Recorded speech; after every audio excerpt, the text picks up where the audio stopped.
প্রিয় দর্শক, আছি কক্সবাজার সমুদ্র সৈকতে। বিশ্বের দীর্ঘতম সমুদ্র সৈকত বালিয়াডিময় এই সৈকতে মানুষ উপচে পড়া ভিড়।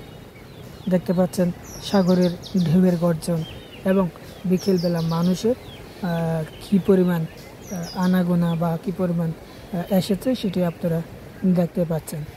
প্রিয় দর্শক, বিকেলবেলা সূর্যাস্তের সময় মানুষ এক নজরে সূর্যাস্তের দৃশ্য দেখতে যেমন আসে, তেমনি আসে অনেকেই পরিবারের সদস্যদেরকে নিয়ে ঘোরাঘুরি করতে, অবসর সময় যাপনে। আপনারা দেখতে পাচ্ছেন মানুষ এখানে এসে কীভাবে তাদের আনন্দগুলো একে অপরের সাথে ভাগাভাগি করছে সেটি। তো আমি আপনাদের দেখানোর চেষ্টা করছি বৈশাখ পরবর্তী সময়ে মানুষ এখনো পর্যন্ত সৈকতে ভিড় দেখতে পাচ্ছি। মানুষ কমতি নেই এই সৈকতে। বিশ্বের লম্বা দীর্ঘ সৈকত এটি। বালু যেমন রয়েছে, একদিকে পাহাড় আছে, আবার অন্যদিকে রয়েছে সাগর। সব মিলিয়ে মধ্যখানে রাস্তা, সব মিলিয়ে দেখতে যেমন অপরূপ, তেমনি মানুষও আনন্দ উপভোগ করতে পারে। তো আপনারা দেখতে পাচ্ছেন মানুষ এই কক্সবাজারে এসে পর্যটকরা কীভাবে তাদের আনন্দগুলো উপভোগ করছেন। তো এটি কক্সবাজারের বিশ্বের দীর্ঘতম সমুদ্র সৈকত। এর পাশাপাশি আপনারা যদি ভ্রমণ করতে চান, এই কক্সবাজারে রয়েছে হিমছড়ি, ইনানি, সেন্ট মার্টিন, দরিয়ানগর, সেই সাথে আরও অনেকগুলো পর্যটন স্পট রয়েছে যেখানে কিনা আপনারা অনায়াসে ঘোরাঘুরি করতে পারবেন। তো এখন আমি আছি কক্সবাজার সমুদ্র সৈকতে, বিশ্বের দীর্ঘতম সমুদ্র সৈকত, যেখানে রয়েছে বিশ্বের কাছে একটি পরিচিত নাম এই কক্সবাজার সমুদ্র সৈকত, যেখানে অগণিত মানুষ ঘোরাঘুরি করে, প্রতিনিয়ত ছুটে চলে এই সৈকতে। এখানে রয়েছে কিটকট, এখানে রয়েছে বিভিন্ন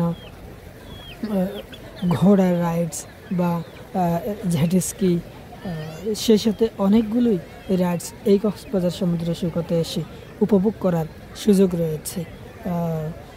এই মুহূর্তে আপনারা দেখতেই পাচ্ছেন কী পরিমাণ পর্যটক এই সমুদ্র সৈকতে এসেছেন এবং ঘোরাঘুরি করছেন। দেখতেই পাচ্ছেন পর্যটকের টইটম্বুর। আমরা দেখেছি গত ঈদের সময়, ঈদ পরবর্তী সময়গুলোতে বেশ কয়েকদিন পর্যন্ত লম্বা ছুটিতে এই পরিমাণ পর্যটক দেখতে পেয়েছিলাম। তবে তারপরে কয়েকদিন বন্ধ থাকায়, সব কিছু অফিস আদালত খোলা থাকায় কিন্তু পর্যটক অনেকটাই কমে গিয়েছিল।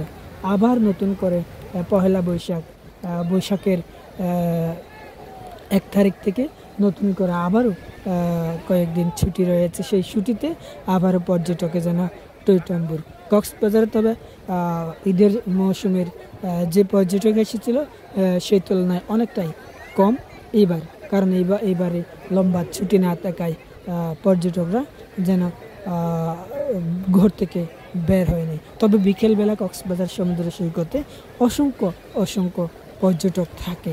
বিকেলবেলায় কক্সবাজার সৈকতের যেন মানুষ উপচে পড়া ভিড় দেখা যায়। তাই আপনারা দেখতেই পাচ্ছেন এই মুহূর্তে আমার এই ভিডিওর মাধ্যমে আপনাদেরকে সরাসরি দেখানোর চেষ্টা করছি টিসিএনের মাধ্যমে। টিসিএন ফেসবুক পেজ এবং ইউটিউব চ্যানেলের মাধ্যমে আপনাদেরকে এই মুহূর্তে এই ভিডিওটি দেখানোর চেষ্টা করছি। আপনারা দেখতে পাচ্ছেন, হয়তো যারা এখন দেখছেন বা পরবর্তী দেখবেন তারাও এই কক্সবাজার সমুদ্র সৈকতের সৌন্দর্য উপভোগ করতে পারবেন।